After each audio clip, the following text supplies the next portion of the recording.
Hey YouTube, haven't made a video in a while because, touching grass and shit. Um, so this is what I realized that people were probably gonna ask about this. So I'm gonna try to explain this the best I can. And like, how am I getting all my equipment a 5-star? What am I doing? And so I got a couple tricks. I know a lot of I haven't seen anyone make a video about any of this yet. Some of it they did, but some of it they didn't cover. Um, so I'm gonna go through like all the different stuff. This is more of a general equipment video, but like the big ticket note to take from it is like, um, I'll say it first, just to get out of the way. So say you get one piece to 5-star, like say you're just getting more boots than anything else. Once you get a piece to 5 stars and you feed, like say I get boots that have better stats than these boots, right? I can feed this 5-star boots to the plain boots I get that I don't have any to show you. The new boots will instantly go to 5-star.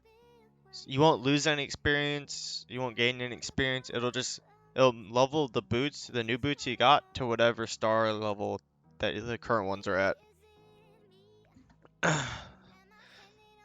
at. So pretty much once you 5-star a piece, you don't actually need any more of the piece. Of course, I still want to find yellow boots because I want better stats.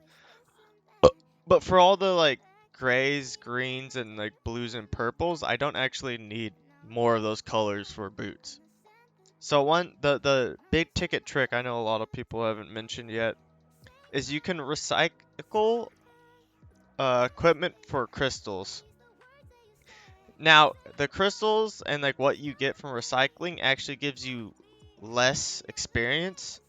However, if my boots are max and I don't actually need boots anymore, I can recycle them to get crystals so I can use them to level up my gloves for example. As you can see here, I have 400 crystals because I have a lot of pieces already 5-starred. So any of these 5-star pieces I get, I just crystal them if they're not better than my current equipment. So that does speed up how fast I'm starring up my gear. But that's the big ticket winner. Then now I'm gonna go over the rest of what I had written down. So another point is obviously getting more equipment. Is how you level up this shit. The methods to get equipment: dust shop. So let me show you. Dust shop, I do buy. If you haven't maxed out simulacrum trait, you should get these to max them out first. But besides that, I'm just buying pieces. Usually I wait on the dust to buy a piece, unless it's yellow. Like I usually wait to buy it out to see like when a piece gets close to getting started up, like say it just needs like 200 more experience and it's next star, then that's when I'll buy a piece from the dust shop, like the blues and stuff. Otherwise I wait, because I want more immediate upgrades, and plus I might find another piece later on and boom, it's 5-star and now I have extra experience I didn't need. uh Obviously, Frontier Clash and Joint Ops give you equipment, as you can see here. This is pretty basic stuff, but Frontier Clash 2, obviously hard. The further you go, the more pieces you get. And actually, this is another big ticket. I should have mentioned this too. This is the second big ticket of the video you should take away. Password chest. After a certain level, I don't know what level it is. I want to say it's like 44. I'm not quite sure. Once you get past a certain level, these password chips actually start giving you equipment, and they have a very, very low chance of getting you 5-star equipment, but they do have the chance. But they give you equipment, and most of the time, this is what I get from turtle chests is booster frames and like weapon upgrade stuff. So I'm not saying to spend your password chips. It's up to you. Just know for 2.0, we don't actually need that many chips. And you can always get more, but the red summons you would get from 2.0, like this is a big misconception. The red summons you get from 2.0 and accessories and all that, that's a limited amount you can get. Like it's not unlimited, it's limited. So that means you don't actually need that many password chips. You can just save like 20 to 50 or so of each, and then you'll probably max it, like clear it out pretty easily. And you can always get more.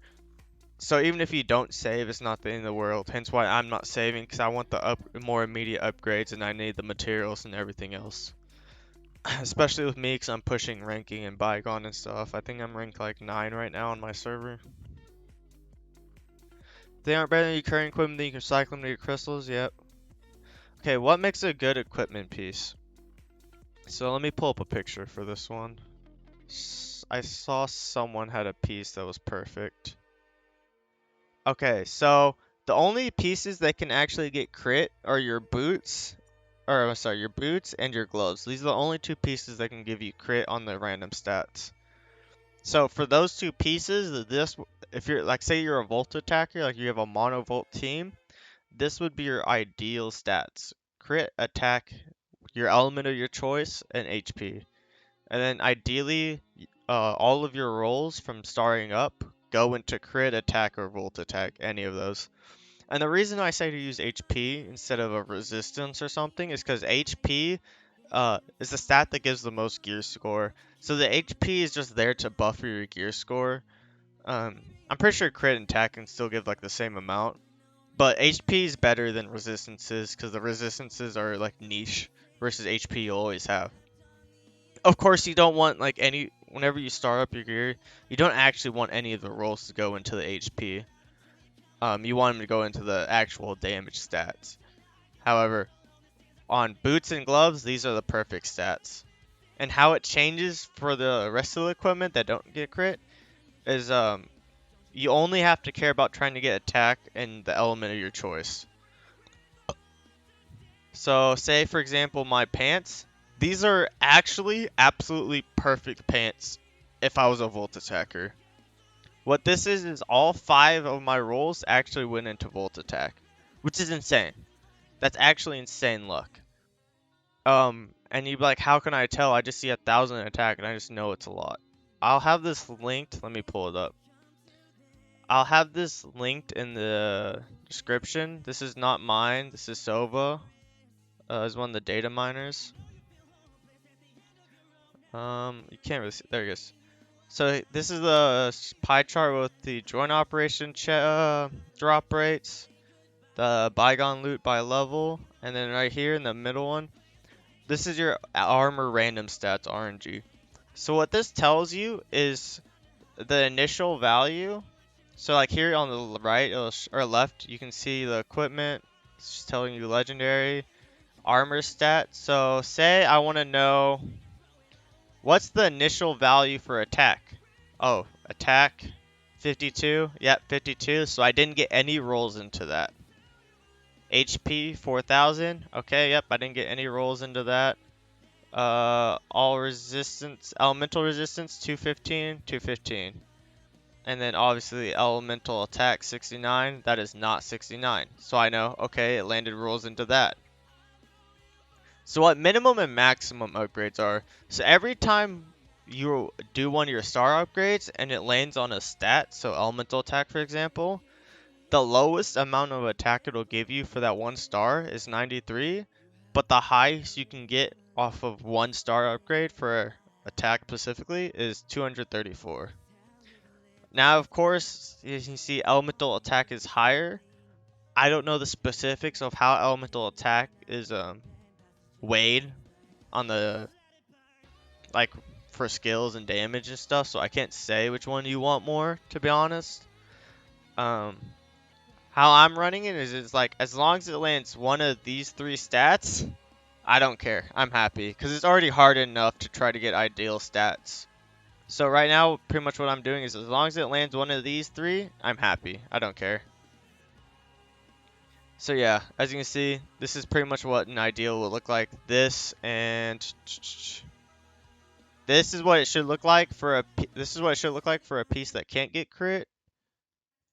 And then let me pull it up.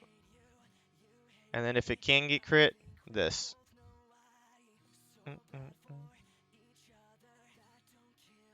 Okay.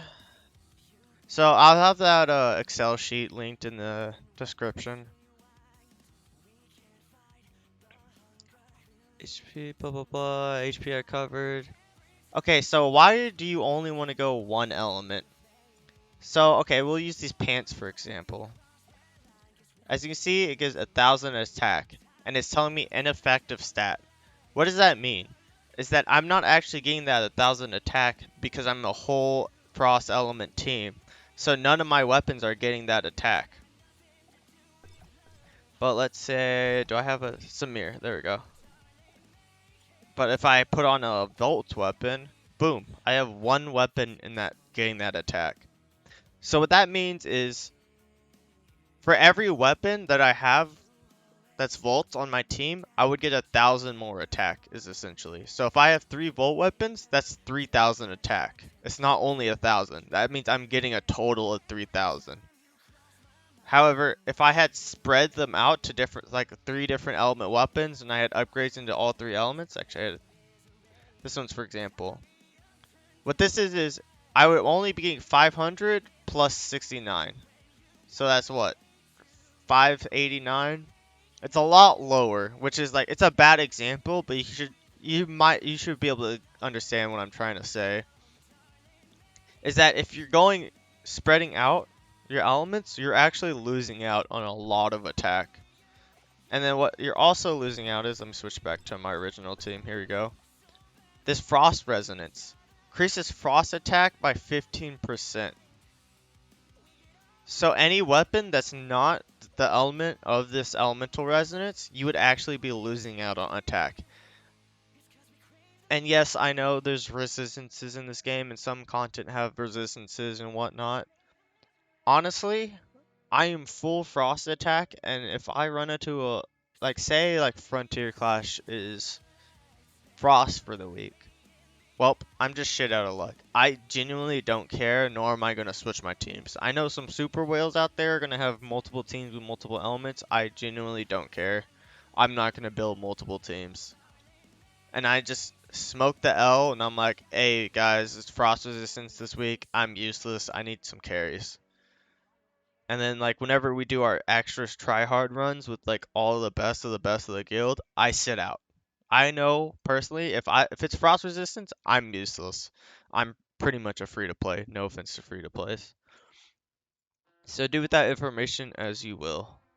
But yes, this game is meant to be played by, they want you to go a single element. Is essentially what I'm getting at. Covered all that. Okay, but yeah, that's pretty much everything for equipment that I want to cover. I do have some more videos planned. I'm just trying to get them out slowly. I'm trying to burn out. But if you have any questions, don't be afraid to comment in the description. If you want access to the guild, because we are recruiting, I am trying to kick some people. I think we have like 20 people I gotta kick. The only requirements for our guild is we're in the Libera server, so if you're not in the server, we can't invite you, of course. But as you can see, all these people have been gone for a while. The second requirement is once you go past 2 days gone, chances are you're probably going to end up kicked. Like all these from vanillas and up, all these 3 days inactives, they're probably going to end up kicked. I just got to find replacements. It's nothing personal.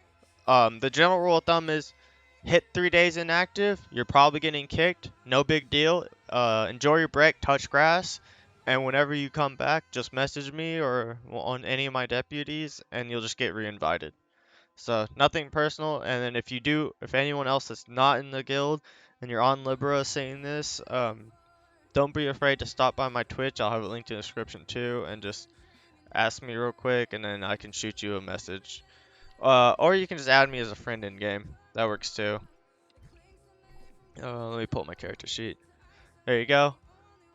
But yeah, don't forget to like, comment, and subscribe, and hope y'all have a great day. And I hope that all this info I passed on helps some of you.